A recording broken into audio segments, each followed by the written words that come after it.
Me da gusto saludarles en esta mañana. Vamos a disponernos para la predicación de la palabra del Señor. Hermanos, han sido días, en algunos casos han sido semanas, en otros casos han sido meses y quizás en algunos han sido años difíciles. Creo que todos hemos tenido días difíciles, o semanas difíciles, o años difíciles. Y he sentido la necesidad de ser pastoral con la iglesia en este sentido, porque tenemos la serie de predicaciones sobre la carta del apóstol Pedro, la primera carta,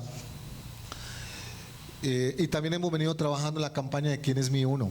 Pero he sentido en mi corazón la necesidad de traer a la iglesia una palabra que sé que viene de parte del Señor, con el propósito de traer ánimo a sus corazones, de traer esperanza, y que quizás esta predicación les ayude a perseverar en su fe en medio de cualquier circunstancia que estén pasando. Y para esto vamos a acercarnos a un pasaje de las Escrituras que espero nos ayude en este proceso. Vamos a mirar Santiago, capítulo 5, versículo 13 al 20. Yo les envié el texto y quiero invitarle que lo leamos juntos en la Nueva Biblia de las Américas, que es la versión que está ahí en las pantallas.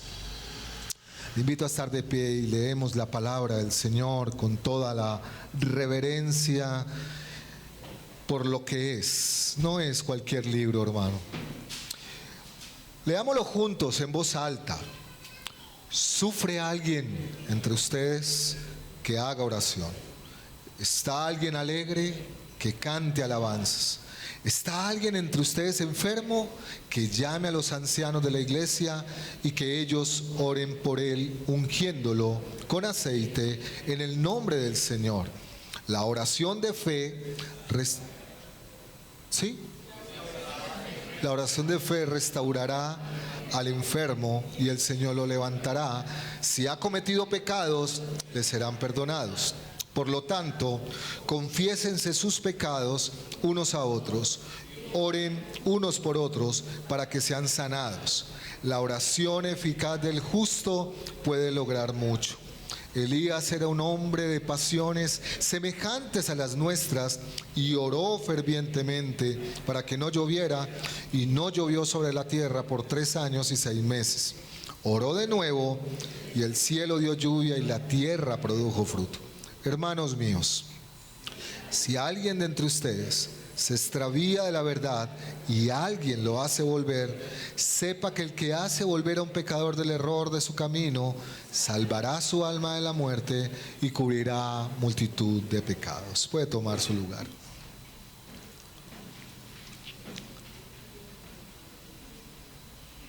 Esta mañana nos vamos a acercar a este pasaje en 3 momentos. Gracias, Sandrita. El primer momento le he llamado el lugar de las emociones. El segundo momento, el lugar de la oración. Y el tercer momento, el lugar de los hermanos. Permítame darle un poquito de contexto. Santiago es Santiago escribe esta carta dirigida a los expatriados. Eso lo encuentra usted en el capítulo 1, versículo 1, a las 12 tribus, refiriéndose a los judíos que están expatriados en diferentes lugares.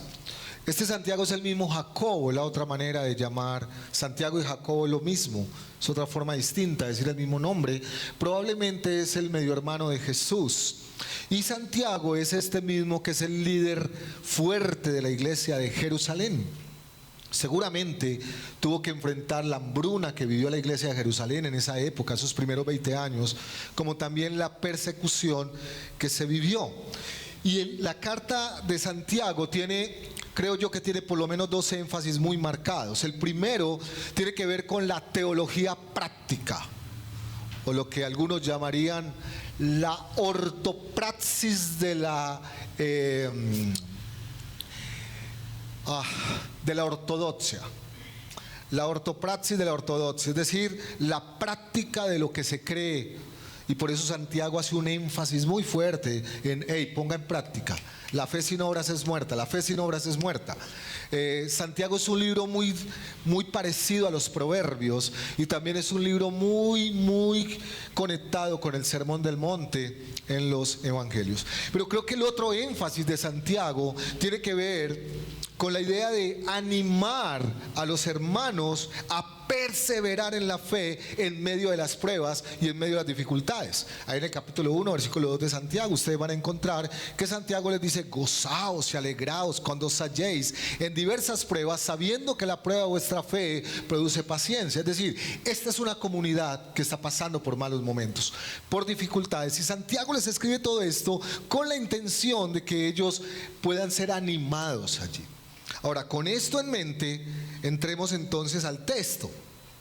Lo primero que yo quisiera señalar de este pasaje de Santiago tiene que ver con la idea de las emociones que el pasaje presenta. Es decir, no necesita uno ser un erudito para darse cuenta de que en el texto afloran naturalmente ciertas emociones o ciertos estados de ánimo en el texto. Ustedes pueden ver que el texto empieza diciendo: ¿sufre alguien? U otras versiones dicen: ¿está alguno triste? Por ejemplo, la Biblia de las Américas dice: ¿sufren? ¿Alguno está sufriendo? La Nueva Versión Internacional dice: ¿alguno está afligido? La nueva Biblia Viva dice: ¿alguno está angustiado? La TLA dice: ¿alguno está triste? La NTV dice: ¿alguno está pasando dificultades? Lo primero que vemos es un extremo de los estados de ánimo: el que está triste, el que está deprimido, el que está en problemas, en dificultades, aquel que está sufriendo, que está angustiado. En segundo lugar dice: el que está feliz, cante alabanzas. ¿Está alguno feliz? ¿Está alguno gozoso? Otra versión dice, la Nueva Versión Internacional dice: ¿está de buen ánimo? ¿Está alguno de buen ánimo? Cante alabanzas, dice el texto. Y otras versiones dicen alegre o feliz. Ahora, si ustedes lo notan, aquí estamos en dos extremos. Los que están desanimados, tristes, acongojados, si alguno hay de estos, ore. Y los que están de buen ánimo, mejor dicho, con toda, pues. Es más o menos la idea que quiere presentar aquí el texto. O dicho de una manera muy colombiana: sin fármaton o con fármaton. Más o menos la idea. Los que están arrastrando los pies y los que están felices, pues. Pero hay una tercera. Dice: ¿está alguno enfermo entre vosotros? Y en el caso de esta palabra enfermo, yo cuando preparo las prédicas, por lo general yo imprimo unas 6 versiones distintas y comparo los términos, los textos. Todas usan la misma palabra enfermo. ¿Está alguno enfermo? Todas las versiones me salieron enfermo.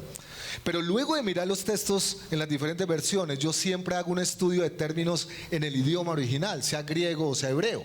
Y en el griego, que es el griego koiné, en el que está escrito el Nuevo Testamento, esa palabra enfermo no aparece como enfermo, sino que la palabra en el griego es débil.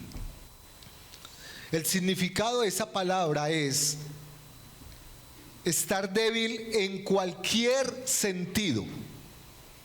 Estar débil en cualquier sentido. Puede ser enfermo, puede ser débil, puede ser necesitado. Solo por darle algunos ejemplos. Romanos capítulo 14, versículo 1 dice: recibid al débil. Recibid al débil en la fe.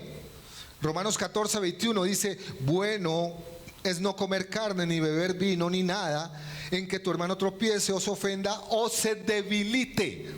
Cuando ustedes van y miran el término enfermo en los evangelios siempre se refiere a enfermedad física. Pero cuando va a las cartas de Pablo o al Nuevo Testamento, que no es los evangelios, es la palabra débil.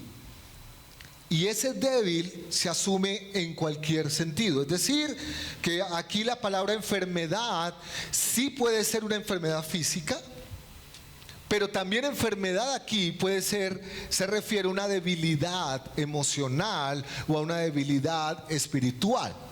¿Me estoy haciendo entender? Es decir, enfermedad en ese texto es mucho más amplio, abarca muchas más cosas que la enfermedad física. Probablemente sea física, pero puede ser emocional, puede ser espiritual, puede ser una debilidad que está experimentando la persona. Ahora, con esto en mente, yo quisiera empezar aquí haciendo algunas implicaciones prácticas. Hermanos, esta es la realidad de la iglesia, todos los días. Esta es la realidad de la iglesia. Unos felices, unos animados, unos sanos, fortalecidos, en victoria, prosperados, bendecidos, con la fe a tope arriba, ¿no? Que mejor dicho, no los mueve nada, están contentos, bendecidos, felices, animados, mejor dicho. Pero en la misma iglesia encuentra a otros tristes, enfermos, cansados, cargados, desanimados, angustiados algunos, desesperados, decepcionados, deprimidos, desanimados, arrastrando los pies, estresados. ¿Es así o no es así? Esa es la realidad de la iglesia. No todos. Un error sería suponer que todos los que llegamos acá en esta mañana, todos estamos felices. Todos estamos re bien, felices de arriba. No es cierto. No es verdad. Esa es la realidad. Pero ojo, no es solamente la realidad de la iglesia, sino que esta termina siendo la realidad personal de cada uno de nosotros todo el tiempo. ¿A qué me refiero? Que algunos días estamos con la fe arriba, encumbrados en la fe, confiados en el Señor, amando al Señor, creyéndole al Señor, caminando con el Señor, con la fe súper. Pero otros días caemos en el abismo de la desesperación y de la debilidad y del desánimo. Ahora, y no es que sea una regla de tres, que si estamos enfermos, que si estamos endeudados, que si estamos con problemas, estamos tristes, deprimidos. Probablemente, porque la enfermedad, los problemas económicos, los problemas familiares, etcétera, nos afectan y probablemente estemos así, pero no es una regla de tres, pues. Porque puede haber una persona enferma, con problemas y todo lo demás, y aún así está feliz, y aún así está con la fe arriba, y aún así está gozoso. O sea, o lo otro, uno no puede suponer que porque la persona está sano, está próspero, tiene trabajo, tiene dinero, está en un buen momento en todos los sentidos, entonces esa persona sí o sí está feliz, y sí o sí está animada, y sí o sí está bien. Porque sabemos que hay momentos en los cuales, hermano, uno puede estar bien, uno puede estar sano, uno puede tener trabajo, uno puede tener dinero y puede tener todas las cosas yéndole bien, y aún así estar desanimado, estar conflictuado. Si no fuera así, entonces las personas que tienen dinero no se suicidan. Yo vi esta semana una foto de el hijo de un cantante de música popular, creo que se llama Johnny Rivera. El hijo de él es un chino bonito, el chino. Es un chino pintoso. Es un chino que tiene toda la plata que quiera. Podría tener todas las mujeres que quiera. Colección de carros, super casa, etcétera. Y la foto que vi es ese muchacho, debe tener 20 y algo de años, en una cama con intravenosa por depresión. Yo no sé si a usted le ha pasado lo que me ha pasado a mí a veces. Que usted está sin Farmaton. Ese día quiere nada, está triste, está deprimido, está angustiado, y usted hace este ejercicio pero venga, yo estoy sano, tengo trabajo, tengo techo, tengo comida, tengo un dinero, tengo un recurso, mi hija está aprendiendo del Señor, mi otra hija está acá, mi esposa está bien, mira, y hace un balance de todo y al final dice, pero me siento mal. Tendría todas las razones para estar bien, pero aún así está mal. ¿Saben, hermanos, qué es lo que creo que pasa ahí? Simplemente creo que en esto lo que el Señor nos está mostrando, nos recuerda o nos quiere recordar, es lo frágiles, lo débiles, lo vulnerables, o dicho de otra forma, lo humanos que podemos ser. Lo humanos que podemos ser. Es eso. Por eso hay días que estamos volando de ánimo y gozo y alegría, y otros días podemos estar no queriendo absolutamente nada. Ahora, yo quiero recordarle algo. Detrás de estas palabras de Santiago, ¿quién está, hermanos? ¿Quién está detrás de este texto? ¿Quién creen? Sin miedo. Dios, claro. El Señor. Toda la escritura es inspirada por Dios y es útil. Es Dios el que inspiró a este texto y motivó a Santiago a escribirle a los hermanos.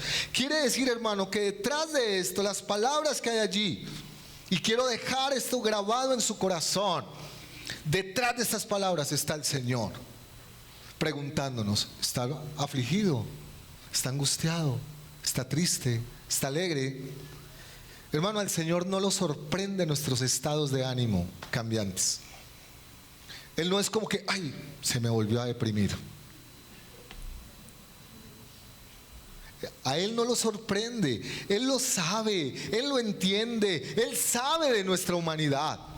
El Señor Jesucristo vino y vivió como uno de nosotros. Por eso Hebreos puede decir: no tenemos un sumo sacerdote que no pueda compadecerse de nuestras debilidades, sino uno que fue tentado en todo. Quiere decir que Jesús nos comprende perfectamente nuestra humanidad. Él sabe lo frágiles que somos. Él sabe lo vulnerables que somos. Él sabe lo humanos que podemos llegar a ser. Así que permítame recordarle que Él no solamente sabe esto, sino que para el Señor que nos conoce es importante saber cómo estamos. Al Señor le importamos, al Señor le importa cómo estamos. Para el Señor es más importante no tanto lo que hemos hecho, a lo que somos y cómo estamos en Él. Detrás de ese hay alguno. Está Dios mismo cuidando a sus hijos como el buen padre que es. Detrás de esa pregunta, ¿está alguno entre vosotros? Está el Dios Padre que es bueno y bondadoso, interesado en nuestra condición, en cómo estamos, en cómo nos sentimos. Él cuida de sus hijos. Y por otro lado, yo quiero decirle, hermano, si usted ha vivido esta experiencia, que espero que sí, o no sé si aquí hay alguno que todo el tiempo está arriba, todos los días, todas las semanas, ¿sabe que hay algunos en la iglesia cristiana, en estas iglesias donde les han enseñado que uno nunca puede estar mal ni nada de estas cosas? Hay personas que pueden estar deprimidas, con ansiedad, sin haber dormido, y les preguntan: ¿cómo estás? Bendecido y en victoria, gloria al Señor. Mentiras. No es verdad. Está mal. Pero le han enseñado que está mal decir que está mal. No se sienta mal. ¿Saben por qué les digo que no se sientan mal? Porque si Jesús, siendo Dios, se sintió así, Mateo capítulo 26, en Getsemaní: mi alma está angustiada hasta la muerte, dice Jesús. Si el Hijo de Dios se sintió así, si Elías se sintió así, metido en la cueva queriendo morirse, si Pedro se sintió así, ¿Por qué nosotros no?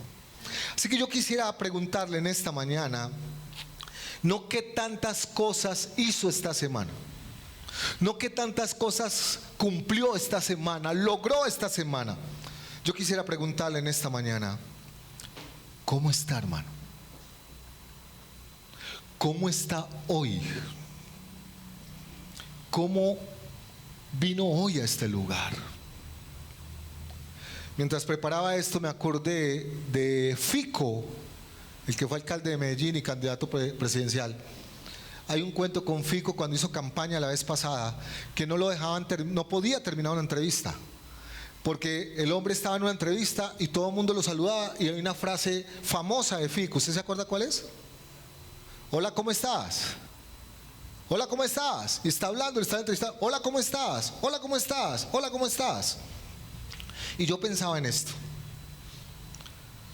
¿No es verdad que esa frase, hola, ¿cómo estás?, se volvió una frase de cajón, una frase vacía, donde realmente no hay interés de saber cómo está? Es más, la respuesta a esa pregunta también se volvió un simple cliché. Hola, ¿cómo estás? Bien, gracias. Así esté mal. ¿Sabe qué no espera quien pregunta cómo estás? ¿Sabe qué es lo que no espera que pase quien pregunta cómo estás? ¿Qué no espera que pase? Que le diga cómo está. Imagínense, hola, ¿cómo estás? Y que el otro, no, gracias por preguntar. Uy, yo tenía que soltar esto con alguien y arranque. Y yo me imagino al otro diciendo, ay, pero ¿quién le dijo a este que me contara? Era sencillo, hola, ¿cómo estás? Bien, ya. Es simplemente un cliché, es simplemente una frase vacía. Hermano, yo quisiera que pensáramos en esto. Qué lindo sería que cambiáramos esto. Qué lindo sería que esta fuera una iglesia donde realmente me interesa cómo está el otro. Que realmente me interesa saber cómo se siente hoy. ¿Qué necesita hoy? ¿Cómo le puedo ayudar hoy?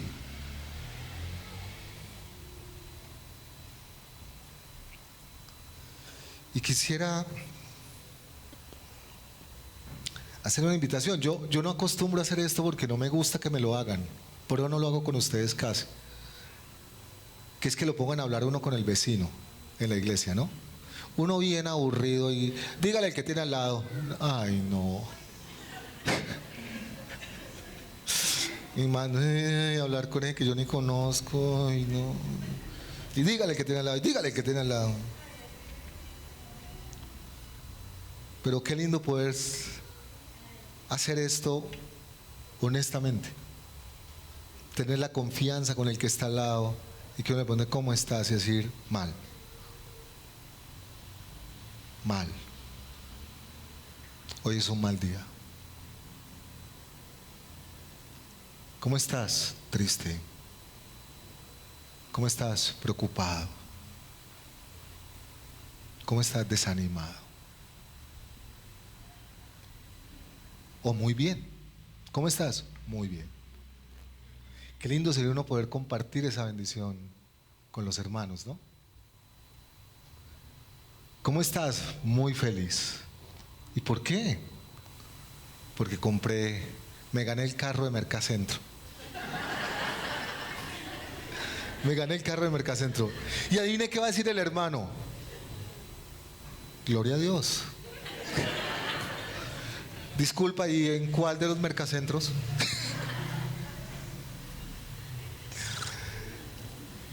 Hermano, piensa en esto. Esta pregunta va en dos sentidos. ¿Cómo está hoy? ¿Cómo está hoy? Y luego pensemos en alguien para saber cómo está. Ya me imagino ahorita al final tomando café. ¿Cómo estás? ¿Cómo estás? ¿Cómo estás? Vamos a ir al lugar de la oración. Y yo quiero llamar su atención allí porque quiero que noten el enorme lugar que tiene la oración en este pasaje. y en medio de nuestras realidades emocionales. Lo primero que el texto nos dice es que si está triste, angustiado, haga oración. Haga oración. Y la implicación aquí, hermanos, es que el primer recurso que todo cristiano debe tener en cualquier situación es ir a su papá del cielo en oración, clamando por su situación. No debe ser el WhatsApp. Algunos han hecho del WhatsApp su primer recurso. Estoy triste, estoy aburrido, estoy mal, estoy en la inmunda, me abandonaron, me dejaron, me echaron. En fin, no son las redes sociales, no son los amigos, ni siquiera el pastor. El primer recurso debe ser el Señor. No puede ser el último cuando agotó todos los demás, que es lo que nos puede pasar a veces, ¿no? Entonces, después de haber buscado al amigo, después de haber hecho vueltas, después de haber ido al WhatsApp, después de haber ido a la red, después de cuando nada de esto sirvió, ahora sí oremos. Cuando nada sirvió, ahora sí. No, la invitación del texto es que el Señor está triste, está angustiado, está preocupado. Lo primero que debe hacer es haga oración. Y eso tiene una razón de ser. Y la razón es porque el único que le ama, el único que le conoce como nadie más le puede conocer, y el único que tiene el poder verdadero de cambiar esa realidad de su corazón o de las circunstancias es el Señor. Nadie más. Ningún amigo tiene esa posibilidad. Solo el Señor, que es todopoderoso, que es sabio, que es bueno, es el único que tiene el poder de cambiar su corazón, la tristeza, y convertirla en gozo. Es el único que puede cambiar las circunstancias. Así que Él debe ser su primer recurso siempre. Sophie está llegando, ahorita llegó a Chicago, ya vienen de África. Y van a manejar otras como 18 horas de vuelo, y ahorita van a manejar otras 8 horas hasta donde está. Una de las cosas que Sofía ha aprendido, y eso me tiene feliz, Sofía ha aprendido que su primer recurso cuando necesita algo es el Señor. Entonces ella no ha vuelto a pedirme nada. Y usted no se imagina la felicidad que yo siento. Hasta las lágrimas. No estoy gastando plata ahí, nada. Y yo le digo, yo le di mi tarjeta de crédito, le dije, úsala si la llegas a necesitar. Y yo le digo, ¿por qué no la usas? No lo voy a hacer, papi. Porque mi papá del cielo, yo le pido y él me da. No, qué negocio más maravilloso el que dice. Entonces yo le dije, cuando él no te dé, me buscas. Ahí viene cuando me va a buscar. Él es un papá bueno. Hermano, tiene el mejor y más grande de los recursos de su lado. Oré. Ahora, permítame hacer unas aclaraciones necesarias. El texto dice que si alguno está enfermo, se debe orar ungiéndole con aceite. ¡Cuidado! Cuidado con esto, porque la tendencia colombiana y latinoamericana es a los fetiches, es atribuirle poder a algo que no lo tiene. Entonces nosotros somos expertos que el escapulario, que la imagen, que el aceite, que el agua bendita. ¿Se acuerdan que en la Santísima Trinidad alguna vez fue? Es que los que no son del sur están desubicados, pero los del sur íbamos a la Santísima Trinidad. El agua bendita de la Santísima Trinidad, y se le atribuye poder. Y en la iglesia cristiana hoy están vendiendo el aceite ungido, el agua ungida y la no sé qué ungida y estas cosas. Mercachifle les llama a alguien. Permítame decirle, el ungir con aceite era propio del Antiguo Testamento, y era propio como un simbolismo que se daba de que a esa persona, a ese rey, a ese profeta o a ese sacerdote se estaba apartando, se estaba consagrando y se estaba capacitando con la llenura del Espíritu Santo, simbólicamente representado en el aceite, para que esa persona cumpliera la voluntad del Señor y lo que yo le había mandado. En el Nuevo Testamento ya no funciona así, porque en el Antiguo Testamento el Espíritu Santo venía sobre algunos, en el Nuevo Testamento el Espíritu Santo viene sobre todos. Corintios 12 dice, todos fuimos sellados, todos fuimos bautizados en el mismo Espíritu. Y la primera carta de Juan, capítulo 2, versículo 20 dice, pero ustedes tienen la unción, son ungidos del Santo y todos ustedes lo saben. Hermano, todo aquel que ha nacido de nuevo y ha creído en Jesucristo como Señor y camino de relación con Dios es ungido, ya tiene al Espíritu Santo. Por eso es un error cuando estos manipuladores, predicadores que dicen no toquéis al ungido, ellos son los ungidos. No es cierto. La próxima vez que un pastor de eso le diga no toquéis al ungido, entonces dígale usted de ungido a ungido. Hablemos pues. Todos tenemos al Espíritu Santo, todos ya fuimos ungidos por el Espíritu Santo. Por consiguiente, hermano, no hay ningún poder en el aceite. Escuche bien, el énfasis del texto no es el aceite, es la oración. La oración de fe salvará al enfermo, no el aceite. Por esa razón, hermano, es que nosotros no usamos aceite acá. Nosotros no ungimos con aceite. ¿Podríamos hacerlo con los enfermos? Sí. ¿Podríamos hacerlo cuando ordenamos un pastor? Sí. Como algo simbólico, puede ser. Pero como la tendencia nuestra es al fetiche, es atribuirle poder a lo que no tiene, por eso a veces no lo hacemos.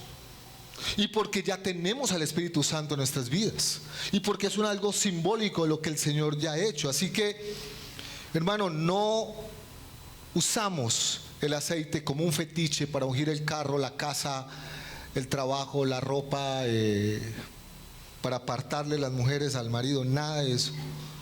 No usamos nada de eso. Segundo lugar, algunas versiones dicen la oración de fe salvará al enfermo. Cuidado con esto también. Este término de que la oración de fe, haga la oración de fe, escriba la oración de fe, le enseño la oración de fe, eso no es bíblico, eso no está en la Biblia. La oración de fe es un invento bien intencionado de los hombres cristianos para que la gente crea en el Señor y confiese al Señor. Pero no hay ningún texto de la Biblia donde esté escrita la oración de fe. Ninguno.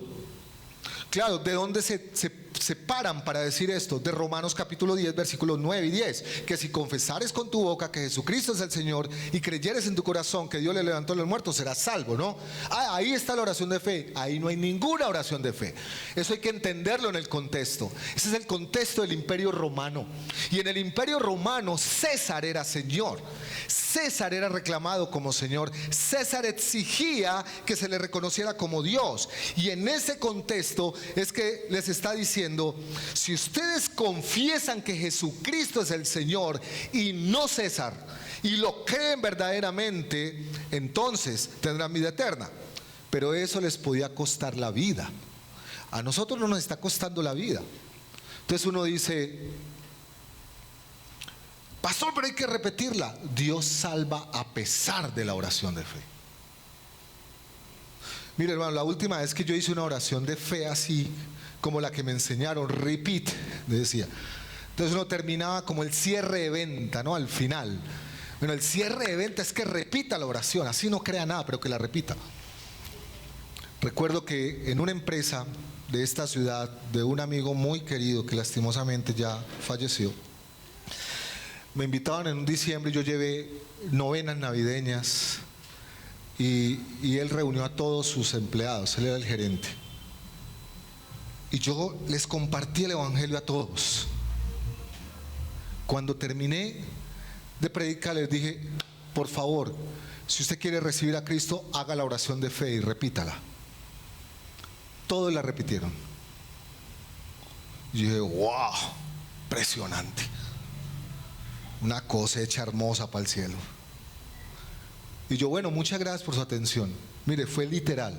Terminó y unas empezaron, bueno, ¿quién va a traer pues el aguardiente? Y la cerveza. Y la papayera, ¿qué hora va a llegar?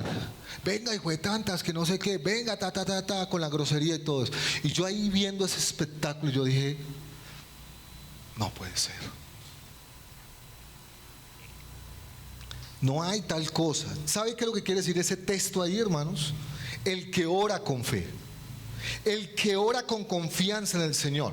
Quiere decir que yo no puedo guiar a una persona a entregar su vida a Cristo. No, usted se la puede guiar. Y que la persona lo confiese públicamente. Claro, usted lo puede hacer. Pero lo que quiero decir es, no hay una oración escrita. ¿Sí me hago entender? Con unos puntos. No la hay en la Biblia. Y la tercera aclaración que quiero dejarles es que no hay una clave mágica y garantizada de que todo lo que pidamos lo vamos a recibir. Porque aquellos que oran con fe descansan en que la voluntad de Dios es buena, es agradable y es perfecta. Hermano, aquí yo creo que todos somos testigos que hemos visto a Dios obrando de tantas maneras. Hemos visto a Dios sanar, hemos visto a Dios prosperar, liberar, restaurar. Lo hemos visto, mucho lo hemos visto en nuestras vidas o en seres queridos. Lo hemos visto salvar al perdido o sanar. Hemos visto milagros sorprendentes como respuesta a nuestras oraciones. Pero también somos conscientes de que hay oraciones que no han sido respondidas como queremos. Y que a pesar de que hemos orado con fe, no se nos han dado las cosas. Primera de Juan, capítulo 5, versículos 14 y 15 dice: estamos seguros de que Él nos escuchará cuando le pidamos algo que esté conforme a su voluntad. Y si sabemos que Él nos oye cuando hablamos y cuando le presentamos nuestras peticiones, podemos estar seguros de que nos contestará. El Señor le puedo garantizar que si usted ora conforme a la voluntad de Dios, Él lo oye. Si usted clama al Señor por ser santo, será santo. Si usted clama al Señor para poder poner la otra mejilla, podrá poner la otra mejilla. Si usted ya clama al Señor para no estar más en el adulterio, no estará más en el adulterio. Me hago entender, lo que es conforme a la voluntad de Dios va a la fija, que va a tener la respuesta de parte del Señor. Ahora, entonces, ¿qué nos quiere enseñar Santiago sobre la oración? ¿Qué es lo que nos quiere enseñar en medio de nuestras realidades? Lo que creo que Santiago está haciendo es extendiéndonos una invitación a orar creyendo fervientemente que Dios responde a nuestras oraciones. Creo que el énfasis del texto tiene que ver con esto y se los voy a mostrar. Mire que en el verso 13 el texto dice: haga oración. En el 14b dice: los ancianos oren. En el 15a dice: la oración de fe salvará. En el 16b dice: oren unos por otros. En el 16c dice: la oración eficaz. En el 17b dice: Elías oró. En el 18a dice: Elías oró de nuevo. ¿Lo notan? El tema de este pasaje tiene que ver con la oración. Y lo que Santiago quiere animar a los creyentes es que si oran individualmente, como iglesia, como hermanos, Dios responderá, Dios actuará, Dios sanará, Dios responderá a las oraciones, porque Él tiene el poder para cambiar las circunstancias o para cambiar nuestros corazones y abrazar su voluntad. Y adicionalmente, mire lo que hace Santiago, como para animarnos. Santiago pone en la escena como un ejemplo, como una ilustración, pone un hombre frágil y vulnerable para que nos identifiquemos. Este era un hombre común y corriente. ¿Se acuerdan de Elías? Este Elías fue el que se paró en el monte Carmelo delante de todo el pueblo, cogió 850 profetas de Baal y de Acera, y el hombre se para delante de ellos. Vamos a ver qué Dios va a responder. Y Elías fue el que dijo, oró para que no lloviera y no llovió, y se para en el monte Carmelo con todos. Eso está allá en el libro de Primera de Reyes, capítulo 17 más o menos. Se para delante de ellos. Es más, creo que Elías fue un poquito sobrado. El hombre no es sobradito. Coloquen el holocausto y la leña, y además de esto, ábramele una zanja alrededor, y para hacerlo más difícil, échemele agua, que eso quede empapado de agua. Y clamó al Señor, y cayó fuego del cielo, consumió el holocausto, la leña, y lamió, dice el texto, el agua que había en la zanja. y cogió uno por uno los 850 profetas y les quitó la cabeza. Estaba en lo más alto de la fe. Elías es el que dice: vive Jehová Dios de Israel, en cuya presencia estoy. En lo más alto. Y llega una dama que no es tan dama, Jezabel. Así me hagan los dioses, si mañana a esta hora tu cabeza no está como la de los profetas. Y sale despavorido y se mete a una cueva y empieza: ay, Señor, yo no soy mejor que mis hermanos de antes, yo no sirvo para nada. Señor, mátame, mátame, pon a otro, Señor, yo me quiero morir. Y se acostó. Y el Señor mandó el ángel: Elías, levántate y come. No quiero comer, yo me quiero morir. Qué joya, ¿no? Qué joya de siervo. ¿Saben lo que hace el Señor con este? Dice el texto: y Elías era un hombre sujeto a pasiones como las nuestras. Hermano, ¿es consciente usted de lo que el Señor quiere decirnos? ¿Es consciente usted que Santiago nos quiere convencer de algo en esta mañana? Si el Señor escuchó la oración de un hombre tan voluble, inestable emocionalmente, tan frágil, tan vulnerable, tan débil como Elías, y oró para que no lloviera y no llovió, y volvió a orar para que lloviera y llovió, ¿cómo no va a escuchar la oración de nosotros?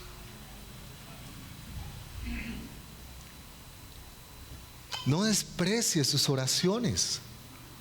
No, que ore el pastor. Así me han dicho algunos: pastor, ore usted, que es que usted está más cerquita del Señor. Ya me está matando allá, no, pues ya. A usted lo oye más. Está colocando el ejemplo de un hombre bien vulnerable como Elías, para decirte: no menosprecies tus oraciones, porque si oras con fe y oras fervientemente, vas a poder ver la respuesta de parte del Señor. Hermano, Dios es poderoso para sanar a los enfermos, amén, para salvar al perdido, para perdonar al pecador, para restaurar al que está extraviado, para fortalecer al débil, para prosperar al pobre, para animar a los afligidos.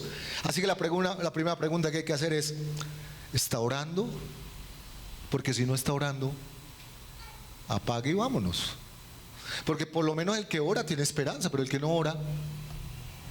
Segundo, está orando fervientemente, porque es lo que dice el texto. Elías oró fervientemente. Está orando con fe, porque es necesario que el que se ha acercado a Dios crea que le hay y que es galardonador de los que le buscan, dice el texto. Un detalle más: el texto dice que el que está feliz cante alabanzas. Uno asume que el que está feliz es el que todo está bien, pero ojo con esto. Un corazón en paz y en bendición es una tentación para abandonar al Señor. Hay algunos que cuando les pregunta: ¿por qué no te he vuelto a ver los domingos? Ay, pastor, trabajo sí hay. Pastor, es que la bendición me tiene tan ocupado. Ven, ¿por qué no estás orando? No me da tiempo, pastor. Yo me levanto, dejo el almuerzo, hago esto, hago lo otro, luego llego en la noche cansado. Es que el trabajo y las ocupaciones no me da tiempo para orar. Ven, ¿por qué no estás en un grupo discipulado? Ay, pastor, la bendición, pastor. La bendición del trabajo no me deja tiempo para estar en un discipulado. La bendición del trabajo me cansa tanto, la bendición, que a veces los domingos prefiero quedarme durmiendo, pastor. Tenga cuidado, tenga mucho cuidado. Yo puse una palabra estos días en mi estado que decía: todo lo que nos lleve a orar es una bendición. Spurgeon. Así que yo le quiero animar a algo amorosa y respetuosamente. No espere que el Señor le quite la bendición para que le quede tiempo suficiente para orar, para congregarse y para servir al Señor. Y termino con esto, el lugar de los hermanos. Quiero ir cerrando esta prédica con el lugar de la familia en la fe en medio de los estados de ánimo. Noten que el texto inicia diciendo: ¿está alguno afligido? Ore. Pero luego dice que si alguno está enfermo, busque a los ancianos. Los ancianos, presbíteros, episcopos es el término, pastores, para que oren. Pero luego en el verso 16 dice: confiésense los pecados unos a otros. Luego en el 16b dice: oren unos por otros. Luego va a decir en el 16c: la oración eficaz del justo puede lograr mucho. Luego en el 19 y 20 dice: si alguien se extravía y si alguien lo hace volver, salvará su alma de la muerte. ¿Saben lo que está pasando aquí, hermanos? Cuando estamos pasando por momentos difíciles, existe el riesgo de afligirnos, de desanimarnos, momentos donde estamos débiles, hermano. No sé si a usted le ha pasado, pero hay momentos donde simplemente usted no quiere orar. Está tan conflictuado, tan desanimado, tan triste, tan preocupado, que no quiere orar, que no quiere leer la Biblia, que no quiere venir al culto. Yo conozco una persona que puedo dar fe de esa persona porque la conozco bien. Solo hay una persona que, aunque no quiera venir a congregarse, viene y se congrega. Que aunque pueda estar triste y en crisis y mal, viene y se congrega. ¿Ah? Pues el pastor. ¿Qué más? Muchos de ustedes tienen el chance: ay, no quiero, no quiero, ya no quiero, estoy en mis días, ¿qué hago? No voy. ¿Se acuerdan el de la esposa que le dice al hombre: amor, vamos para la iglesia? No quiero, estoy aburrido, estoy triste. Amor, vamos a la iglesia. Hoy es el día del Señor, tienes que ir a la iglesia. No quiero. Tú eres el hombre de la casa, tienes que ir a la iglesia y darnos ejemplos. No quiero. Tú eres el pastor de la iglesia, tienes que ir y congregarte. Hay días, hermano, donde uno no quiere. Hay otros días donde no puede. O la enfermedad, o la debilidad física, o la debilidad del alma, o aún la espiritual, no lo deja. Como que en la mente uno sabe que tiene que hacerlo, pero los pies no le avanzan. El cuerpo no le responde. Hay momentos, hermano, donde la vida nos golpea tan duro que simplemente no hay ganas de seguir. Son tantas las cosas que nos afligen. Hay momentos en los que la crisis de fe nos puede terminar apartando del Señor. Y no es posible volver por sí mismos a caminar con el Señor y a tener la fe. O quizás simplemente a otros el pecado los dominó y cayeron en pecado y se apartaron y están mal, pero la culpa y la condenación no los deja volver a la iglesia porque no se sienten dignos de estar aquí. Quizás están tan derrotados, tan débiles físicamente, o tan débiles emocionalmente, o tan débiles espiritualmente, que no pueden. ¿Sabe cuál es la invitación que nos hace Santiago en medio de momentos así? Vayan a los ancianos. Y claro, literalmente vayan a los pastores, pero creo que la invitación aquí es: vayan a los hermanos de la iglesia. Hermano, la vida cristiana es difícil, pero juntos puede ser más fácil. La familia en la fe es un bello regalo de la gracia de Dios para ayudarnos a restaurar nuestro ánimo y motivarnos a seguir adelante. Hermano, no pelees solo, tranquila. A mí no me preocupa. Hermano, no pelees solo. No se aísle. No se meta en la cueva. Busque ayuda. Hermano, Jesús lo hizo.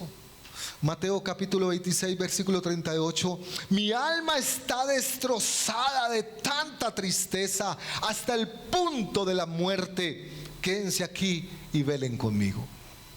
El Hijo de Dios, el Todopoderoso, el que podría haber dicho: ángeles vengan y me fortalecen, le está diciendo a sus amigos: estoy triste, estoy angustiado, estoy preocupado, tengo crisis de fe, no me siento bien, me tiembla todo, por favor, velen conmigo, quédense conmigo, no me dejen solo. ¿Y qué hicieron los discípulos? Jesús está buscando quien ore por él, quien lo acompañe en su momento de debilidad, en ese momento donde su ánimo está triste. Hermano, si está triste, déjenos saber. Si está angustiado, si está preocupado, si está cargado, si está feliz, comparta su alegría y nos gozamos con la bendición. Y espero que nos gocemos. Hermano, ore por mí que voy para San Andrés de vacaciones. ¿Cómo no? Yo sin trabajo y usted quiere que ore para que le vaya bien en San Andrés. Sí, claro, por supuesto. Oramos para que le vaya bien en San Andrés. Oramos para que le vaya bien en la empresa. Oramos para que se disfrute sus vacaciones. Oramos para que disfrute su casa nueva aunque yo no tenga. Oramos para que disfrute su carro nuevo si yo no tengo carro. ¿Me hago entender? Es mi hermano.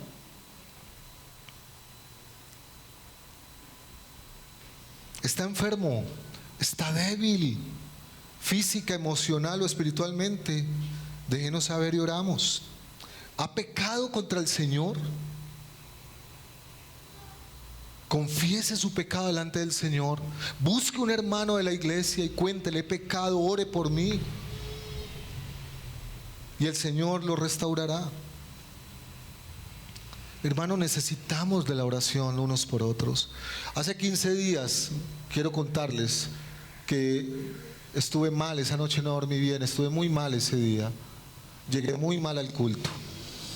Y terminando el culto, le dije a Rubén: necesito que ores por mí porque estoy mal. No sé si pueda predicar el segundo culto. Rubén oró por mí. Y la realidad de mi corazón cambió y pude predicar. Hermano, aquí todos necesitamos de todos. Todos necesitamos de la oración del otro. Tenemos un desafío como iglesia y es salir de la indiferencia con los demás hermanos e interesarnos por sus realidades.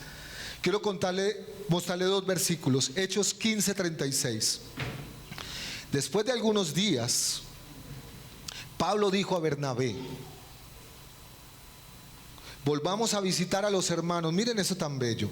En todas las ciudades en que hemos anunciado la palabra del Señor, para ver cómo están.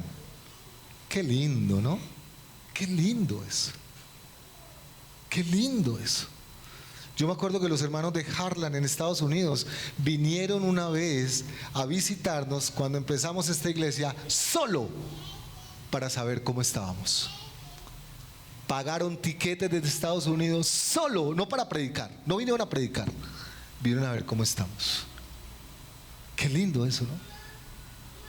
Qué lindo sería que entre nosotros llegáramos a la casa del otro: hermano, solo vengo a saber cómo está. Y si me permite orar por usted. Qué belleza eso, hermano. Y mire lo que dice Nehemías 1:2. Vino Anani, uno de mis hermanos, con algunos varones de Judá, y le pregunté por los judíos que habían escapado. Qué lindo es sentirse amado. Qué lindo es sentirse extrañado. Qué lindo que alguien se interese por uno. Nosotros tenemos una costumbre con mi esposa que es: el domingo vemos quienes no vimos en el culto y le mandamos un mensajito. Ve, no te vimos en el culto, ¿cómo estás? No sé qué. Pero qué lindo sería, porque algunos dicen, pero es que el pastor uno espera que le escriba, pues para eso le pagan, pues para que me llame. Pero de quien no lo esperan es de otros hermanos, porque hay un interés genuino. Hermano, ¿cómo estás? Llevo semanas que no te veo en la iglesia. O simplemente buscarle. Aquí hay dos invitaciones. La primera, para los que están necesitando del amor, de la comprensión, la hermandad y la oración de otros hermanos. Y es posible que aquí haya algunos, y yo quiero preguntar, hermano, ¿hay alguno triste, angustiado, preocupado, estresado, cargado, cansado entre nosotros? Queremos orar. Y la otra, necesitamos interesarnos realmente por los otros. Qué lindo que esta iglesia fuera una iglesia de los que se interesan y se preocupan unos por otros. Qué lindo sería que cada semana alguien preguntara y se interesara por nosotros. Qué lindo sería que antes de empezar el culto o al final del culto, ven hermano, cuéntame, ¿cómo estás? Yo quisiera que usted pensara en esto, hermano. No tanto qué hizo esta semana, qué logró esta semana, sino, hey, ¿cómo estás? ¿Cómo está tu corazón? ¿Cómo está el ánimo? Y si está alegre, gloria al Señor, adoremos al Señor y démosle gracias. ¿Está triste? Venga, hermano, oremos. ¿Está con depresión, con ansiedad, con preocupación? Venga, oramos. ¿Está preocupado? Qué lindo sería que cada semana nos preguntáramos los unos a los otros cómo estamos, qué necesitamos. Yo quisiera animarles a que oremos, pero quiero animarles que lo hagamos de una manera distinta. Yo quiero salirme del formato. Sería muy fácil para mí decirles, todos los que necesiten oración vengan acá al frente y yo hago una oración. Está bien, es una manera, pero hay otra que me parece a mí que es más efectiva y especial, y es que la iglesia ore por los hermanos de la iglesia. No tiene que ser el pastor, yo oraré al final, pero quiero proponerles que como respuesta a esta predicación, si el que está ahí cerquita a usted puede decirle cómo está, pues está bien. Si no, simplemente quiero proponerles que oremos unos por otros.